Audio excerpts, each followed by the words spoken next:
Got some pressure numbers I wanted to show you about Geno Smith. I've been trying to make the case with Geno for quite a bit of time, as far as, saying that I understand that the statistics weren't the best last year. I understand that there's some moments here and there you could definitely look at him and say, this, you should have been better here, but overall had actually a really good year, all things being considered.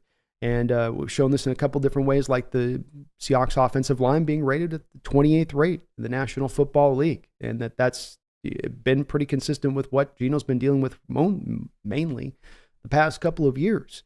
It's not something that's just been new. And yet he's dealt with it well, being that even last year when you were 28th, I think you had the sixth highest sack rate in the NFL, or sixth lowest sack rate in the NFL, meaning that he was able to take a very low amount of sacks even though he was being faced with a high amount of pressure.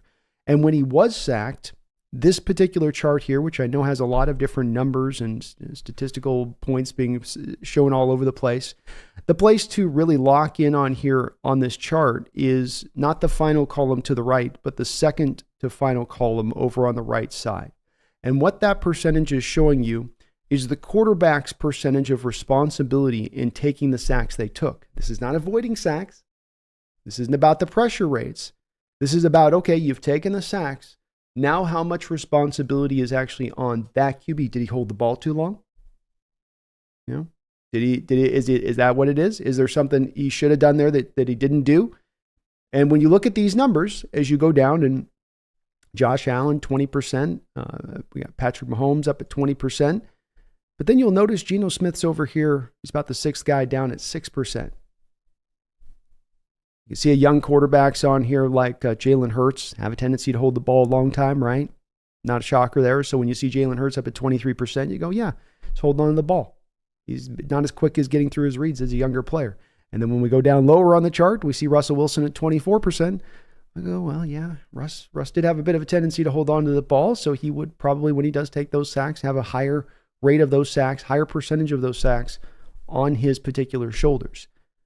But Geno Smith down there at an astonishing 6%. 6% of the sacks on him, on his shoulders, on his responsibility. And that's better than even the likes of some very, very great quarterbacks in this sport. There's plenty of data here with Geno Smith all along the line that you can look at. And I know that he's not going to at this point sell anybody, and I'm not going to sell anybody out there, but let you not be sold by facing down the barrel of the facts. The barrel of the facts is he put up that year he put up under a tremendous amount of duress that other quarterbacks would have folded like a chair beneath. And he did not. And these kind of stats continue to kind of trickle out from the prior year. And they continue to build, I think, a very strong case that at the end of the day, he was a very good quarterback for you, and that there's a lot of reason to feel very optimistic about this offense moving into next season with him as the man in charge.